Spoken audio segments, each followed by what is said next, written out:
Hello welcome to Dhatri business అనేసరికి మనకి రకరకాల బిజినెస్ ఐడియాస్ వస్తుంటాయి. అలాంటిది మనకి సీజన్ బిజినెస్ ఐడియా కూడా వస్తుంటుంది.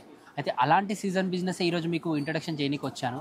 ఆ బిజినెస్ కూడా వచ్చేసి మనకి ఇప్పుడు రాఖీ పండుగ వస్తుందండి. ఆ రాఖీ పండుగకి మనకి ఆ మెటీరియల్ కావాలి అన్న, ఎక్కడ కొనాలన్నా, ఏ విధంగా మనకి ప్రైస్లో పడుతుంది, ఏ విధంగా మనకి కస్టమర్కి అమ్మాలి అన్నా కూడా ఈరోజు మొత్తం ఈ వీడియోలో మీకు చూపిస్తాను. అయితే ఈ సామాన్లని మనం ఎక్కడ కొనాలనుకుంటున్నారా? ఎక్కడ లేదండి, హైదరాబాద్లో ఉన్నవంటి బేగం బజార్ షాప్లో మౌనికా ట్రేడర్స్ అనే ఒక షాప్లో మీకు A to Z ఐటమ్స్ దొరుకుతాయి. ఇక్కడ ఏ సీజన్కైనా మీకు దొరికేవంటి ఐటమ్స్ ఇక్కడనే. రాఖీ కానీ ఎక్స్ట్రా ఏ బిజినెస్ అయినా మనకి ఇక్కడ అవైలబిలిటీ ఉంటుంది. అలాంటిది రాఖీ బిజినెస్ గురించి ఈరోజు మీకు ఇంట్రడక్షన్ అయితే ఇస్తాను. అయితే మనం లోపలికైతే వచ్చేసినాం. లోపల రాగానే అన్నయ్య కలిసారు. మనకి అన్నయ్యని అడుగుదాం ఎన్ని సంవత్సరాల నుండి బిజినెస్ చేస్తున్నారు అండ్ ఎంత ఎక్స్పీరియన్స్ ఉండో తెలుసుకుందాం. అండ్ అదే విధంగా మనకి హోల్సేల్ అండ్ రీటైల్ కూడా కస్టమర్స్కి ఏ విధంగా ఇస్తారో అనేది కూడా తెలుసుకుందాం. రైట్, అడుగుదాం. అన్న నమస్తే. నమస్తే సార్. అన్న మీ పేరు? నా పేరు బన్ను. బన్ను అన్న, మీరు ఎన్ని సంవత్సరాల నుండి బిజినెస్ చేస్తున్నారు? 20 years నుంచి. 20 సంవత్సరాల నుండి. చాలా ఎక్స్పీరియన్స్. లైక్ ఇప్పుడు మనకి షాప్ లో ఎవ్రీ సీజన్స్ మీరు బిజినెస్ చేస్తారా? అన్ని సీజనబుల్ ఐటమ్ ఉంటాయి మా దగ్గర. హోల్సేల్ ఉంటాయి, అన్ని అమ్మడానికి తీసుకుపోతాడు చాలా మంది. 12 నుంచి రూపీస్ స్టార్ట్ ఉంది మా దగ్గర ఐటమ్. నార్మల్ గా కొత్త వాళ్ళు పెట్టాలి అంటే వాళ్ళకి ఏమైనా అనుభవం కావాలా, లేదంటే ఐడియా ఉంటే చాలా? వాళ్ళకి ఐడియా ఉండాలి. ఆయనకి అనుభవం అమ్ముతా అప్పుడు అయితే కదా, ఏదో చేయాలి అంటే చేయిన తర్వాత అయితే కదా అనుభవం. పుట్టిగా అనుభవం దొరకవు కదా సార్. అవును, అది బేరం చేయాలి, వారికి అనుభవం అవుతాయి. బేరం లేకపోతే ఎట్లా? అయితే అలాంటి అనుభవం ఈరోజు మీ తరఫు నుండి కొద్దిగా కొత్త వాళ్ళకి ఇద్దాం. అండ్ మీ చాలా మంది బిజినెస్ ఐడియాస్ పరంగా ఏం చేయాలని ఆలోచిస్తారు సార్. అవి వెరీ సింపుల్. 10 రూపాయలు పడుతుంది, 15 రూపాయలు అమ్ము, అంతే. దానికి ఏముంది? హోల్సేల్ కానీ రీటైల్ కానీ? హోల్సేల్ నుంచి 6 రూపీస్ డజన్, రీటైల్ లో అదే 9 రూపీస్ 10 రూపీస్ అనుకో. 10 చెప్తా 8 రూపాయలు ఇస్తాడు వాడు, పర్వాలేదు. 2 రూపాయలు ఎక్కువ ఇస్తున్నావు కదా సార్. ఓకే, స్టార్టింగ్ ఏ ప్రైస్ కలిసి స్టార్ట్ అవుతుందన్న మనకి? 6 rupees dozen sir. 6 rupees dozen. ఏదన్నా 6 రూపీస్ డజన్ అంటే డోరీ ఉంటాయి సార్. ఈ డోరీ ఏమంటారు? డోరీ రాకీస్ అంటారు. డజన్ ఉంటది. దాని తర్వాత ఇది ఉంటాయి. ఓకే, ఇది ఏంది? 400 రూపీస్ 100 పీస్. ఇది ఏంది? కర్దోనా చెప్తాడు. మొల్తాడు ఉంటది. దాని తర్వాత ఇది 42 రూపాయల బాక్స్, 36 రూపాయల బాక్స్. ఇది 42 రూపాయల బాక్స్, 84 రూపీస్ డజన్. దాని తర్వాత 120 రూపీస్ డజన్. దాని తర్వాత 132 రూపీస్ డజన్. దాని తర్వాత 144. దాని తర్వాత 168. దాని తర్వాత 180 తర్వాత ఇది 360, 240 కూడా ఉంది దానిలో. 240 రూపీస్ డజన్. అట్లా 6 రూపాయలు పెరుగుతాయి నీకు. 6 రూపాయలు, 12 రూపాయలు, 24 రూపాయలు పెరుగుతాయి. 2 రూపాయలు పెరుగుతాయి. 6 రూపాయలు డిఫరెన్స్ మీద మనకు నడుస్తుంది. ఓకే అన్న, ఇంకా ఎన్ని డిజైన్స్ ఉంటాయి మన దగ్గర? ఇంకా స్టోన్ లో ఉంటుంది సార్ మా దగ్గర. 8 రూపాయల నుంచి స్టార్ట్ ఉంటుంది. ఇది 96 రూపీస్ డజన్. ఇది 180 రూపీస్ డజన్. ఇది 600 రూపీస్ డజన్. దాని తర్వాత సిల్వర్ రాకెట్ కూడా ఉంటుంది. 90 రూపీస్ డజన్ నుంచి స్టార్ట్ ఉంటాయి. 600 కూడా ఉంటాయి. మినిమం 60 రూపీస్ 90 రూపీస్ డజన్ ఉంటుంది సార్. ఇట్లా ఈ ఐటమ్ ఉంటాయి. దాని తర్వాత జరీ పత్తాలు కూడా ఉంటాయి. ఏమంటారు దీన్ని? జరీ రాఖీ ఇది ఉంటాయి. దాని తర్వాత ఇది ఏంటి అంటే ఇట్లా చిన్న సైజ్ 30 రూపీస్ డజన్ నుంచి స్టార్ట్ ఉంటాయి. ఎక్కువ రేటుగా కావాలంటే 400-600 రూపీస్ వరకు ఉంటుంది దానిలో.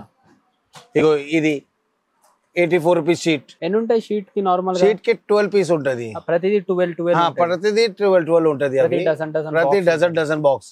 నీకు ఎంటీ బాక్స్ కూడా కావాలంటే ఎంటీ బాక్స్ కూడా ఇట్లా కూడా తీసుకోవచ్చు నువ్వు. ఇలా నీకు 72 కావు, 48 రూపాయలు డజన్, 30 రూపాయల డజన్ కూడా వర్త్ ఉంటుంది నీకు. అది షీట్ల ప్యాకింగ్ కూడా చేసుకోవచ్చు. ఎంటీ షీట్ ఇట్లా షీట్ దొరుకుతాయి నీకు. ఎంటీ షీట్లో కూడా దొరుకుతాయి నీకు. ఇట్లా ఎంటీ షీట్ కావాలంటే నువ్వు ప్యాకింగ్ కూడా చేసుకోవచ్చు. నువ్వు 2 పైసలు ఎక్కువ దొరుకుతాయి నీకు. బిజినెస్ ఎక్కువ అయితే నీకు అది నేను ఇచ్చిన అనుకో, నీకు ఇది ఎట్లా నేను ప్యాకింగ్ చేసి అది ఎక్కువ పడతాయి. కొన్ని 6 రూపాయలు 12 రూపాయలు నీకు ఎక్కువ పడతాయి. అది తక్కువ అవుతాయి నీకు. ఓకే, అంటే కంపారిజన్ ఏంటంటే మనం నార్మల్ గా ఎంటీ తీసుకోవడం వల్ల మనకి ఒక 2 రూపాయలు ఎక్కువ బిజినెస్ ఉంటుందంట. అంటే 2 రూపాయలు అంటే మనం ఒక్కదాని మీద 2 రూపాయలు రాదండి. మనం ఎన్ని కొంటే అన్ని 2 రూపాయల విధంగా మనకు అంత బిజినెస్ అనేది బెనిఫిట్ ఉంటుంది. అవునన్నా, నార్మల్గా ఇప్పుడు మీరు బిజినెసెస్ రాఖీ చేస్తా అన్నారు కదా, ఆయన చాలా బిజినెస్ చేస్తారని కూడా నేను విన్నాను. ఇందాక మీ మాటల్లో చెప్పారు. ఎలాంటి బిజినెసెస్ అవన్నీ? ఏది ఏ business? Season businesses seasonal business ఏంది అంటే 1 month లో రిజల్ట్ ఉంటుంది కదా సార్. అది ఏంది, అది వస్తే మంచిది, లేకపోతే మనం 1 year పెట్టాలి. ఇప్పుడు ఇన్ని బిజినెస్ చేశారు కదా, ఈ ఇన్ని బిజినెసెస్ లో మీకు ఎప్పుడైనా లాస్ అయినాయి ఆ బిజినెసెస్ అనేది? లాస్ అంటే లాస్ కావు సార్, అవి మన దగ్గర మెటీరియల్ మిగులుతాయి అంతే. అది మళ్ళీ వచ్చేప్పుడు కొన్ని తక్కువ కొంటాడు చాలా మంది. రీసైక్లింగ్ అయిపోతుంది మనకి. రీసైక్లింగ్ అంటే చాలా కావు. అది ఏం ఏం చేస్తామంటే సార్, అది ఇది ఉంటాయి కదా, అది లాట్లో ఇచ్చేస్తాం మొత్తం. లాస్ట్ అది ఏంది, అది అది ₹1,00,000 ఒక మాట, ఇది ఒక 50,000 ఉంది అనుకో, మన దగ్గర అన్ని తీసుకుంటాడు. అది 40-30 ఏదైనా మాట్లాడి ఇచ్చేస్తాం. ఓకే. మళ్ళీ వచ్చేప్పుడు కొత్త తీసుకుని రావాలి కదా. పాత ఐటమ్ నేను పెట్టాను అనుకో మంచిగా ఉండవు. అది ఎక్కువ రేటే ఐటమ్ ఉంటాయి అనుకో, అది ఖరాబ్ కావు. ఎక్కువ రేటుది అది నేనే సిల్క్ కాటన్ ఉంది, అవి అట్లనే పెట్టాలి. సిల్క్ కాటన్ ఎవరు ఇస్తాడు, ఎవరు ఇయ్యడు. అవును, కరెక్ట్. అయితే నార్మల్గా ఇప్పుడు బిజినెస్ పరంగా వస్తే వాళ్ళకి మినిమం వాళ్ళు ఎంత లాట్ తీసుకుంటే ఉంటుంది? అట్లా ఏం లేదు సార్, అట్లా లాట్ అట్లా నేను ఇగో అంటే లాట్ పరంగా మీరు ఇస్తారు అట్లా? లాట్ ఇయ్యరు, లైక్ ఇండివిజువల్ బాక్స్ పరంగానే మీరు ఇస్తారు. లాట్ అంటే అట్లా ఇయ్యడు. అది పాతది ఉంది, అది దానికోసం ఇస్తున్నా ఆయనకి. ఓకే. పాత మెటీరియల్ ఉంది కదా, అది కస్టమర్ కి కొత్తవి కావాలి. నేను పాత ఆయనకి చూపెడతా అంటే వద్దు, అవి పాతగా ఉంది చెప్తాడు. పాత ఎందుకు అమ్మాలి కస్టమర్ కి, నేను కొత్తవి ఇస్తున్నా. అది కావాలి అంటే నీకు కొత్తవి ఇస్తా, పాతవి కావాలంటే పాత రేటే ఇస్తాం కదా. ఓకే. ఒక పర్వాలే భయ్, ఒక 100 ఉంది కదా, 120, 100 ఇచ్చేయి, 90 ఇచ్చేయి, పర్వాలే, నీకు కూడా లాభం కదా. అవి నీకు నచ్చింది, అది నువ్వు 120 రూపాయలు కూడా ఇస్తున్నావు కదా, నాకు వద్దు, అవి 90 మాకు. నీతో ఎక్కువ పైసలు తీసుకుని నేను ఏడబెట్టాలి నీ దగ్గర పైసలు తీసుకుని. నువ్వు వచ్చినావు మనకి సంతోషం, మాకు ఇంకా ఏం కావాలి. కస్టమర్ కి 2 పైసలు దొరకాలి. నేనే నీ దగ్గర తీసుకున్నా ఎక్కువ అంటే నువ్వేం సంపాదిస్తావు మళ్ళీ. చూసారు కదా, సీజన్ బిజినెస్ అయితే రాఖీ గురించి అయితే తెలుసుకున్నాం మనం ఇంత డీటెయిల్ గా అయితే. అండ్ ఎవరైనా బిజినెస్ ఇదే రాఖీ గురించి చేయాలనుకుంటే బేగం బజార్లో ఉన్న వంటి మోనికా ట్రేడర్స్ షాప్కి అయితే ఖచ్చితంగా విజిట్ చేసి మీకు కావాల్సిన సంబంధించిన ఐటమ్స్, ఐ మీన్ రాఖీలో చాలా వెరైటీస్ ఉన్నాయి. ఇక్కడ ప్రతి వెరైటీస్ చూపించారు. ఇవి చిన్న బేసిక్స్, అన్ని చూపించాలంటే చాలా టైం పడుతుంది. కాబట్టి మీరు తప్పకుండా విజిట్ చేసి చూడండి. అండ్ మోర్ దెన్ ఇలాంటి బిజినెస్ ఐడియాస్ గురించి మోర్ దెన్ అప్డేట్స్ మీకు రావాలి అనుకుంటున్నారా? అయితే ఫస్ట్ ఆఫ్ ఆల్ మీరు ఏం చేయాలి తెలుసా, మా ధాత్రి బిజినెస్కి మీరు సబ్స్క్రైబ్ చేయాలి.